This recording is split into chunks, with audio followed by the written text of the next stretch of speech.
Punjab duck हवामान अभ्यासक मुक्काम पोस्ट गुगळी धामणगाव तालुका शिलो जिल्हा परभणी। मी आहे माझ्या शेतात आणि हे माझ्या शेतातलं सोयाबीन आहे।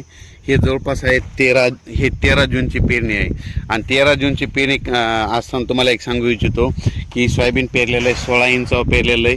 16 इंचावर पेरताना खत दिलेलं आहे आणि पेरणी केल्याच्या नंतर 72 तासाच्या आत याला तणनाशक मारलेलं आहे, कारण की एक तणनाशक निघाले 48 तासाच्या आत मारायचं, त्याच्यामुळे ह्या शेतामध्ये तण देखील झालेलं नाही। म्हणून हे तुम्हाला एक सांगू इच्छितो। आता नवीन शेतकऱ्यासाठी अंदाज देतो, सर्व शेतकऱ्याला सांगू इच्छितो की राज्यात आज 25 जून 26 27 25 जूनला फक्त पूर्व विदर्भाकडे आज पाऊस पडणार आहे। त्याच्यानंतर तो पाऊस मराठवाडा म्हणजे उर्वरित महाराष्ट्रात भाग बदलत पडणार आहे, म्हणून हा अंदाज लक्षात येतो। राज्यात एकंदरीत सांगायचं झालं तर राज्यात सर्व शेतकऱ्याला एक परत सांगू इच्छितो, आता पाऊस कधी येणार आहे तर राज्यामध्ये आता 28 जून 29 आणि 30 तारखेला राज्यात पाऊस पडणार आहे। सगळ्यात जास्त पाऊस पूर्व विदर्भ, पश्चिम विदर्भ आणि त्याच्यानंतर जळगाव, संभाजीनगर, उत्तर महाराष्ट्राकडे तसेच कोकणपट्टीकडे हा पाऊस जास्त असणार आहे। म्हणजे 27-28 जूनचा पाऊस हा जवळपास म्हणजे सांगायचं झालं तर वर्धा, नागपूर, भंडारा, गोंदिया, अमरावती, अकोला, वाशिम, बुलढाणा तसेच परभणी, जळगाव, जालना, बीड, नगर, नाशिक, धुळे, नंदुरबार, त्याच्यानंतर कोकणपट्टी ह्या भागामध्ये जवळपास 27, 28, 29 जूनचा पाऊस चांगला पडणार आहे, म्हणून हा अंदाज लक्षात घ्यायचा। उर्वरित राज्यात देखील पाऊस पडणार आहे, म्हणजे सातारा, सांगली, सोलापूर, कोल्हापूर या भागात देखील पडणार आहे, पण थोडाफार कमी पडणार आहे, म्हणून हे अंदाज लक्षात घ्यायचा।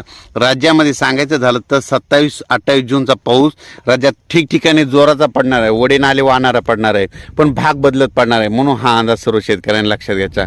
सर्व शेतकऱ्याला सांगू इच्छितो की राज्यामध्ये एकदम असा पाऊस बंद होणार नाही, राज्यात पाऊस चालूच राहणार आहे।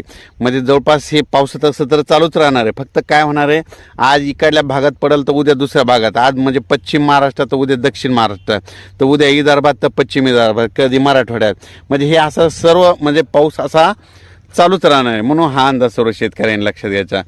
एकंदरीत परिस्थिती बघितली तर राज्यामध्ये जिल्ह्यावाईज बघायचं झालं तर आज आहे 25 जूनला आज अमरावती, वर्धा, नागपूर, भंडारा, गोंदिया तसेच अकोला, तसेच बुलढाणा, वाशिम, हिंगोली या भागात आज बऱ्याच ठिकाणी पाऊस चांगल्या प्रकारे पडणार आहे। म्हणजे 25 जूनला 26ला राज्यामध्ये भाग बदलत पाऊस पडणार आहे, 27, 28, 29 जूनला मात्र राज्यात सगळीकडे चांगला पाऊस पडणार आहे, म्हणून हा अंदाज लक्षात द्यायचा। पिकाला जीवदान भेटेल असा पाऊस पडणार आहे, म्हणून हे देखील सांगायचं।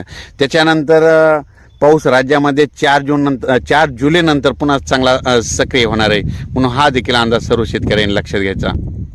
राज्यात सांगायचं झालं तर राज्यामध्ये 27-28 जूनचा आता मध्ये चांगला पाऊस पडणार आहे, ठिकठिकाणी पडणार आहे, ओढे नाले वाहणार आहे, पण सर्व दूर नसणार आहे, म्हणून हा सर्व शेतकऱ्यांना अंदाज लक्षात घ्यायचा। सर्व शेतकऱ्याला सांगू इच्छितो की राज्यात म्हणजे आता जवळपास 60-70% जवळपास पेरणी आटपलेली, पण ज्यांची पेरणी राहिली असेल त्यांची जर ईदभर ओला असेल तर तुम्ही पेरणीचा निर्णय घ्या राहिलेल्या शेतकऱ्यांनी, आणि नसता मग पाऊस पडल्याच्या नंतर तुम्ही तुमचं पेरणीचं नियोजन करावं, हे सर्व शेतकऱ्यांना सांगू इच्छितो।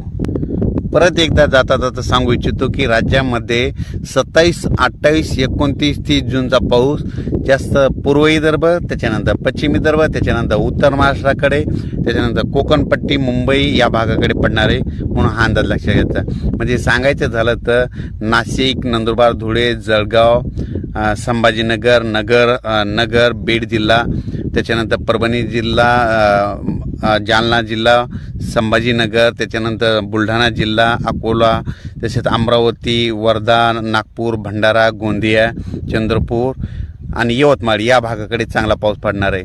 आणि उर्वरित राज्यात बघायचं झालं तर म्हणजे सोलापूर, लातूर, उस्मानाबाद, सातारा, सांगली, कोल्हापूर 27, 28, 29चा पाऊस पडणार आहे, पण थोडाफार कमी प्रमाणात पडणार आहे, म्हणून हा अंदाज लक्षात घ्यायचा।